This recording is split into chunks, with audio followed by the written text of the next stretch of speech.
नमस्कार बच्चों, स्वागत है आपका द पल्लवी एकेडमी में। और मैं पल्लवी गौड़ एक बार फिर से आपके बीच में उपस्थित हूँ नए पाठ की व्याख्या के साथ। जैसा कि बच्चों आपको पता है कि मैं पिछली अपनी कई वीडियो में कक्षा 10 की क्षितिज भाग 2 के काव्य खंड के जो 6 पाठ हैं उनकी सरल रूप में व्याख्या बता चुकी हूँ और अब मैं उनके प्रश्नों का संक्षिप्त उत्तर भी देने का प्रयास कर रही हूँ।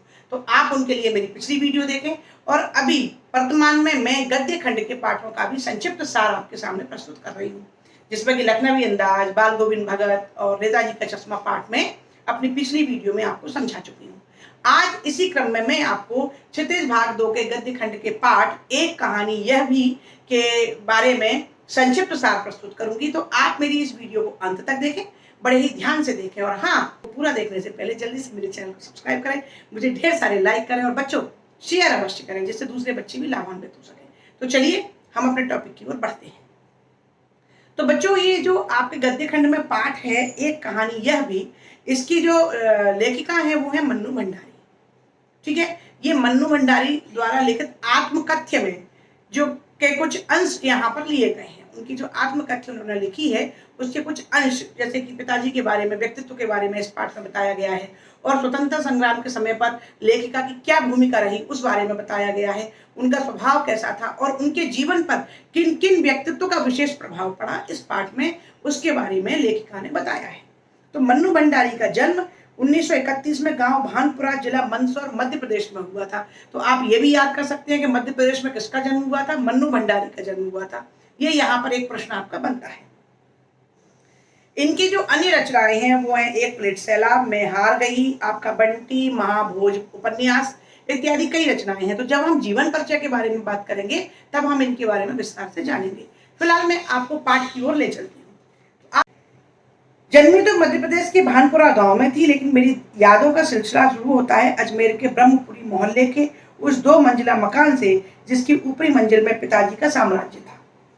ये आत्मकथ्य का भाग है, तो इसलिए लेखिका का यहाँ पर स्वयं के जीवन का वर्णन हुआ है ना। आत्मकथा क्या होती है?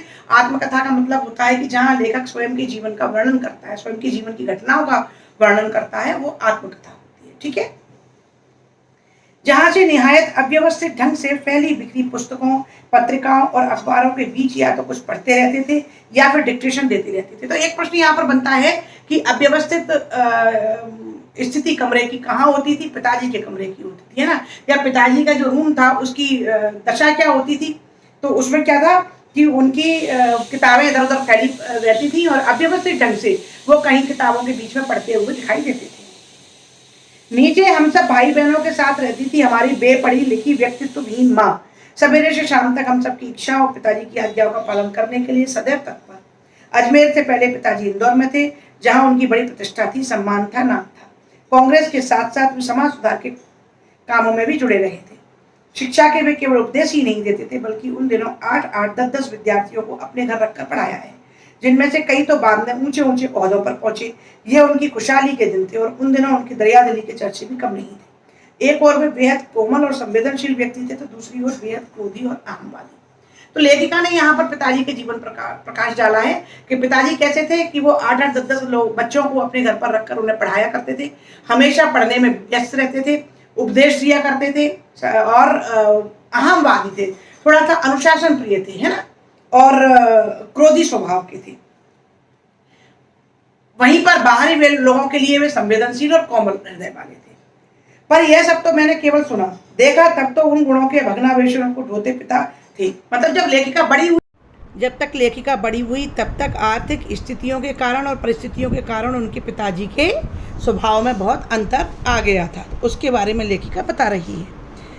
एक बहुत बड़े आर्थिक झटके के कारण वे इंदौर से अजमेर आ गए, जहां उन्होंने अपने अकेले के बलबूते और हौसले से अंग्रेजी हिंदी शब्दकोश के अधूरे काम को आगे बढ़ाना शुरू किया, जो अपनी तरह का पहला अकेला शब्दकोश था। इसने उन्हें यश और प्रतिष्ठा तो दी, पर अर्थ नहीं, और शायद गिरती आर्थिक स्थिति ने उनके व्यक्तित्व के सारे सकारात्मक पहलुओं को निचोड़ना शुरू कर दिया था। अर्थात लेखिका बता रही है कि उनके पिताजी के स्वभाव में परिवर्तन का कारण क्या था? आर्थिक तंगी।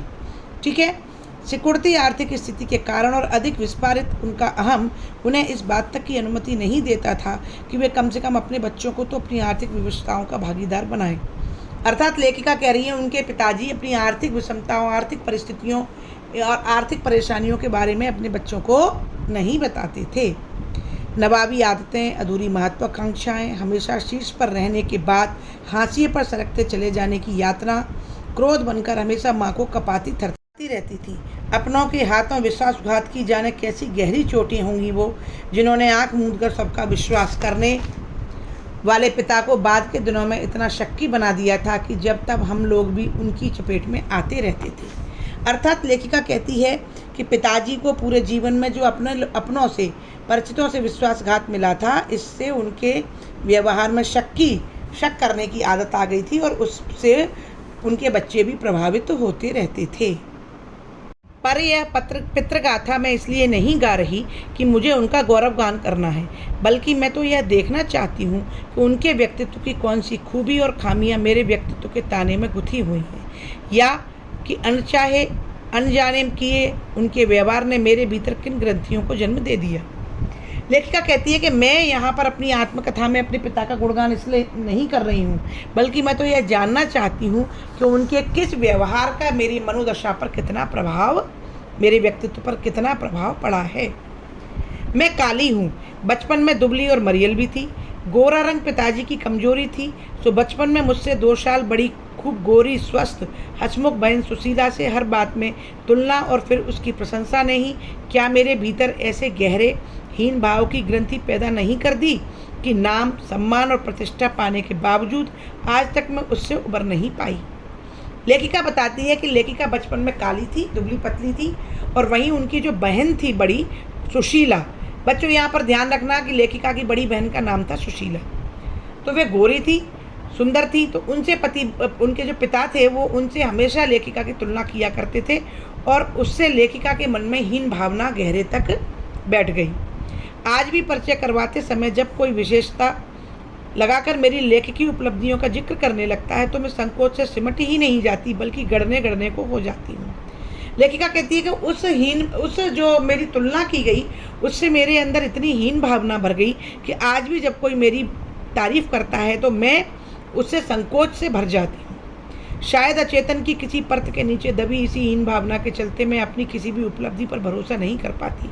सब कुछ मुझे तुक्का ही लगता है। लेखिका कहती है कि बचपन में मेरे पिता ने जो मेरी तुलना मेरी काले होने या कमज़ोर होने की वजह से मेरी बड़ी बहन से की थी, वो मेरे अंदर तक इतनी भर गई है कि मैं आज भी अपनी उपलब्धियों पर विश्वास नहीं कर पाती। पिताजी की जिस शक्की स्वभाव पर मैं कभी भन्ना जाती थी, आज एकाएक अपने खंडित विश्वासों की व्यथा के नीचे मुझे उनके शक्की स्वभाव की झलक दिखाई देती है। कभी लेखिका कह रही है कि आज जब मैं अपने व्यवहार को देखती हूँ या मेरे जो प्रतिरोधी स्वभाव है उसमें मुझे ये लगता है कि वो जो मेरे पिता की जो झलक थी वो आज मेरे व्यवहार में दिखाई देती है। अपनों के हाथों विश्वासघात की गहरी व्यथा से उपजा शक, होश संभालने के बाद से ही जिन पिताजी ने किसी न किसी बात पर हमेशा मेरी टक्कर ही चलती रही, वे तो न जाने कितने रूपों में मुझ में हैं, कहीं कुंठाओं के रूप में, कहीं प्रतिक्रिया के रूप में, तो कहीं प्रतीक्षाया के रूप में। लेखिका कहती है कि मेरी पिताजी से हमेशा अनबन रही, उनके विचारों से मेरे अंदर हमेशा उनको लेकर और उनके बीच में और मेरे बीच में हमेशा टकराव बना रहा। लेकिन मुझे अब ये पता चलता है कि मेरे पिता का जो व्यक्तित्व है वो मेरे अंदर कभी कुंठा के रूप में, तो कभी मेरी जो प्रतिक्रिया है उस प्रतिक्रिया के रूप में या छाया के रूप में मेरे व्यक्तित्व में समाया हुआ है। केवल बाहरी भिन्नता के आधार पर अपनी परंपरा और पीढ़ियों को नकारने वालों को क्या सचमुच इस बात का बिल्कुल एहसास नहीं होता कि उनका आसन्न अतीत किस कदर उनके भीतर जड़ जमाए बैठा रहता है। समय का प्रभाव भले ही हमें दूसरी दिशाओं में बहा कर ले जाए, स्थितियों का दबाव भले ही हमारा रूप बदल दे, हमें पूरी तरह उससे मुक्त तो नहीं कर सकता। पिता के ठीक विपरीत थी हमारी बेपढ़ी लिखी माँ। अब पिता के व्यक्तित्व के बारे में बताने के बाद लेखिका अपनी माँ के बारे में बताती हैं। तो बच्चों यहाँ पर ध्यान देने वाली बात यह है कि जो लेखिका की माँ है वो अनपढ़ थी, धरती से कुछ ज़्यादा ही धैर्य और सहन शक्ति थी, यानी कि वो धैर्यवान थी और सहन शक्तिवान थी। पिताजी की हर ज्यादती को अपना प्राप्य और बच्चों की हर उचित फरमाइश और जिद को अपना फ़र्ज समझकर बड़े सहज भाव से स्वीकार करती थी। उन्होंने ज़िंदगी भर अपने लिए कुछ मांगा नहीं, चाहा नहीं, केवल दिया ही दिया। हम भाई बहनों का सारा लगाव शायद सहानुभूति से उपजा माँ के साथ था, लेकिन निहायत असहाय मजबूरी में लिपटा उनका यह त्याग कभी मेरा आदर्श नहीं बन सका। ना उनका त्याग, ना उनकी सहिष्णुता। खैर जो भी हो, अब यह पैतृक पुराण में यहीं समाप्त करने पर लौटती हूँ। देखिए, लेखिका ने यहाँ पर अपनी माँ के गुणों के बारे में बताया है कि माँ बहुत ही सहन शक्ति वाली थी, उनमें धैर्य बहुत था। वे पिताजी के किसी भी अनादर या अन्याय का प्रतिरोध नहीं करती थी। वे अपने बच्चों की प्रत्येक जिद को पूरा करने के लिए पूरा प्रयास करती थी और वे अनपढ़ थीं। लेकिन लेखिका उनके इस त्याग भरे व्यवहार से या असहाय जीवन से बिल्कुल भी सहमत नहीं थी। वो अपनी माँ को बहुत प्यार करती थी, लेकिन वो इस प्रकार के व्यक्तित्व को उचित नहीं मानती थी और ना ही उसने उनके उस व्यक्तित्व को अपने अंदर आने दिया। ठीक है, तो लेखिका अब आगे क्या कहती है देखते हैं। 5 भाई बहनों में सबसे छोटी मैं। अब देखो बच्चों, यहाँ पर ये ध्यान रखना, एक प्रश्न यहीं पर बन जाता है कि लेखिका मन्नू भंडारी कुल कितने भाई बहन थे। तो देखिए, इसका उत्तर है लेखिका मन्नू भंडारी 5 भाई बहन थे। ठीक है, और लेखिका किस नंबर की थी? लेखिका सबसे छोटे नंबर की, यानी सबसे छोटी थी, यानी कि 5वें नंबर की। तो आपको ध्यान रखना है, लेखिका 5 भाई बहन थे और उसमें लेखिका सबसे छोटी अर्थात 5वें नंबर की थी। सबसे बड़ी बहन की शादी के समय मैं 7 साल की थी और उसकी एक धुंधली सी याद ही मेरे मन में है। लेकिन अपने से 2 साल बड़ी बहन सुशीला, मैं बार बार कह रही हूँ कि जो बड़ी बहन थी सुशीला, उसका बार बार यहाँ नाम आया है। और सुशीला कितने साल बड़ी थी लेखिका से? 2 साल बड़ी।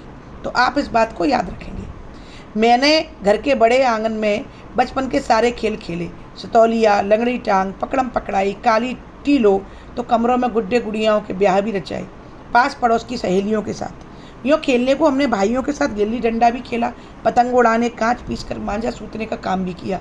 लेकिन उनकी गतिविधियों का दायरा घर के बाहर ही अधिक रहता था और हमारी सीमा थी घर। हाँ, इतना ज़रूर था कि उस ज़माने में घर की दीवारें घर तक समाप्त नहीं हो जाती थी, बल्कि पूरे मोहल्ले तक फैली रहती थी। इसलिए मोहल्ले के किसी भी घर में जाने पर कोई पाबंदी नहीं थी। तो देखिए बच्चों, यहाँ पर लेखिका 5 भाई बहन थे। उनकी जो सुशीला बड़ी बहन थी वो 2 साल बड़ी थी। और लेखिका ने यहाँ पर कुछ खेलों की चर्चा की है, जैसे सतौलिया, लंगड़ी टांग, पकड़म पकड़ाई, गुड्डे गुड़ियों का खेल, भाइयों के साथ गिल्ली डंडा और पतंग उड़ाना। तो थोड़ा सा इन खेलों के नामों को आप हल्का सा याद रखेंगे। ठीक है, और लेखिका का समय कैसा था कि वहाँ पर बच्चे एक दूसरे के पड़ोस के घर में भी जाकर आराम से खेलते थे। ठीक है, आज तो मुझे बड़ी शिद्दत के साथ ये महसूस होता है कि अपनी ज़िंदगी खुद जीने के इस आधुनिक दबाव ने महानगरों के फ्लैट में रहने वालों को हमारे इस परंपरागत पड़ोस कल्चर से विच्छिन्न करके हमें कितना संकुचित, असहाय और असुरक्षित बना दिया है। तो बच्चों, एक ओटी टाइप प्रश्न बनता है कि वर्तमान में महानगरों में कौन सा कल्चर समाप्त हो गया है? तो मन्नू भंडारी के अनुसार पड़ोसी कल्चर समाप्त हो गया है। ठीक है, मेरी कम से कम 1 दर्जन आरंभिक कहानियों के पात्र इसी मोहल्ले के हैं, जहां मैंने अपनी किशोरावस्था गुजार अपनी युवावस्था का आरंभ किया था। 1-2 को छोड़कर उनमें से कोई भी पात्र मेरे परिवार का नहीं है। बस इनको देखते सुनते इनके बीच ही मैं बड़ी हुई थी, लेकिन इनकी छाप मेरे मन पर इतनी गहरी थी, इस बात का एहसास तो मुझे कहानियाँ लिखते समय हुआ। इतने वर्षों के अंतराल ने भी उनकी भाव भंगिमा, भाषा किसी को भी धुंधला नहीं किया था और बिना किसी विशेष प्रयास के बड़े सहज भाव से वे उतरते चले गए थे। उसी समय के दा साहब अपनी व्यक्तित्व की अभिव्यक्ति के लिए अनुकूल परिस्थितियां पाते ही महाभोज में इतने वर्षों बाद कैसे एकाएक जीवित हो उठे, यह मेरे अपने लिए भी आश्चर्य का विषय था और एक सुखद आश्चर्य भी।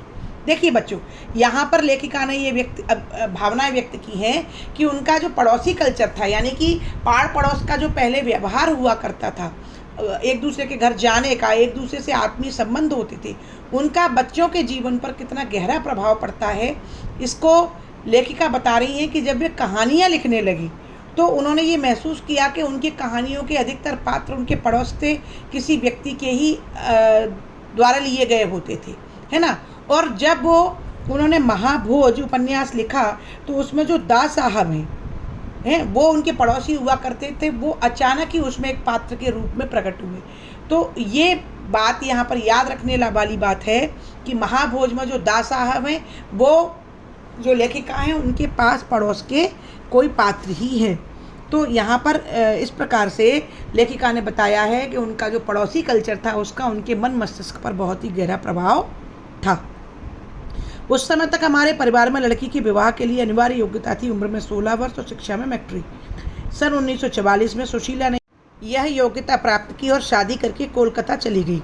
दोनों बड़े भाई भी आगे पढ़ाई के लिए बाहर चले गए। अब देखिए बच्चों, यहाँ एक बात ध्यान रखना, यहाँ आ गया दोनों बड़े भाई, तो 5 भाई बहन थे। इसका मतलब ये हुआ कि यहाँ जो मन्नू भंडारी हैं उनके 2 भाई थे और वे 3 बहनें थीं। समझे बच्चों, कितने भाई बहन हैं? 5, उसमें 2 भाई और 3 बहनें। दोनों बड़े भाई भी आगे पढ़ाई के लिए बाहर चले गए। इन लोगों की छत्र छाया के हटते ही पहली बार मुझे नए सिरे से अपने वजूद का एहसास हुआ। पिताजी का ध्यान भी पहली बार मुझ पर केंद्रित हुआ। लड़कियों को जिस उम्र में स्कूली शिक्षा के साथ सुघड़ गृहिणी और कुशल पाक शास्त्री बनाने के नुस्खे जुटाए जाते थे, पिताजी का आग्रह रहता कि मैं रसोई से दूर ही रहूं।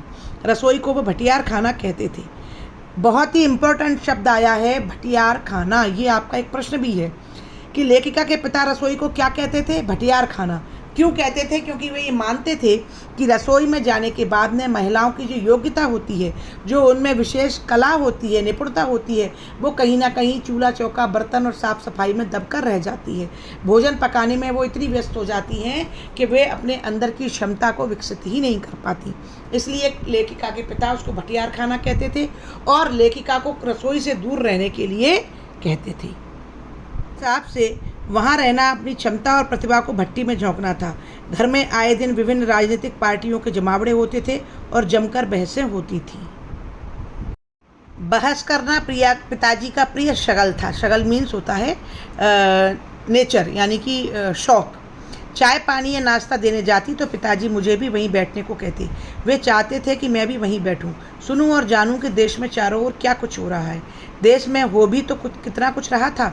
सन 1942 के आंदोलन के बाद तो सारा देश जैसे खोल रहा था, लेकिन विभिन्न राजनीतिक पार्टियों की नीतियों, उनके आपसी विरोध या मतभेदों की तो मुझे दूर दूर तक समझ नहीं थी। हाँ, क्रांतिकारी और देशभक्त शहीदों के रोमानी आकर्षण और उनकी कुर्बानियों से जरूर मन आक्रांत रहता था। देखिए बच्चों, अब यहाँ पर क्या था कि लेखिका के जो पिताजी थे वो उन्हें रसोई में जाने को तो मना करते थे और लेखिका के घर में आए दिन पार्टियाँ हुआ करती थी, जहाँ पर देश में चल रहे वातावरण के बारे में विचार विमर्श या चर्चाएं होती थी। अब ये उस समय की बात है बच्चों, जब भारत में स्वतंत्रता आंदोलन बहुत ही चरम पर था, यानी कि जो 1942 और 44 का समय है और 1947 में देश आज़ाद हुआ है। तो उस वक्त चारों ओर केवल और केवल क्रांति और आंदोलन और स्वतंत्रता के लिए संघर्ष की ही बातें हुआ करती थी और ज़ोर शोर से उस माहौल में सभी लोग भागीदारी ले रहे थे। तो लेखिका के यहाँ पर भी लोग बाग आते थे, चाय नाश्ता करते थे और आए दिन इन्हीं बातों पर चर्चा होती थी। अब जब लेखिका वहाँ चाय देने जाती थी तो उनके पिताजी अपने पास बिठा लेते थे और उनसे कहते कि तुम भी इन बातों को सुनो और जानो कि हमारे देश में क्या हो रहा है। तो लेखिका उन बातों को बड़े ध्यान से सुनती थी। हालांकि वो पार्टियों वगैरह के राजनीतिक पार्टियों के बारे में ज़्यादा नहीं समझ पाती थी, लेकिन उस वक्त जो देशभक्त और शहीदों के और जो क्रांतिकारियों के जब वो किस्से सुनती थी तो उनका और मन भी उन देशभक्तों की कुर्बानियों के प्रति नतमस्तक हो जाता था और उनमें भी एक जज्बा और जोश उत्पन्न हो जाता था, वो मन आक्रोश से भर जाता था। ठीक है, तो बच्चों इस प्रकार से यहाँ पर लेखिका ने अब जो वर्णन किया है वो स्वतंत्रता आंदोलन के दौरान लेखिका का क्या व्यवहार, क्या भागीदारी रही, इसकी तरफ लेखिका आगे जा रही है। तो आज मैं वीडियो के पार्ट 1 में आपको यहीं तक अर्थ बताने वाली हूँ। इसके आगे के भाग को मैं अपनी अगली वीडियो में बताऊंगी, क्योंकि ये वीडियो बहुत लंबी हो रही है। तब तक आप इस पाठ को दोबारा दोहराएं और बार बार मेरे इस साफ संक्षेप को बार बार सुनें और मेरी आगे आने वाली वीडियो का इंतजार करें। आगे आने वाली सभी वीडियो को देखते रहिए और मेरे चैनल को जल्दी से सब्सक्राइब करें, मुझे ढेर सारे लाइक करें, शेयर अवश्य करें। आपके उज्जवल भविष्य की बहुत बहुत शुभकामनाएं। नमस्कार।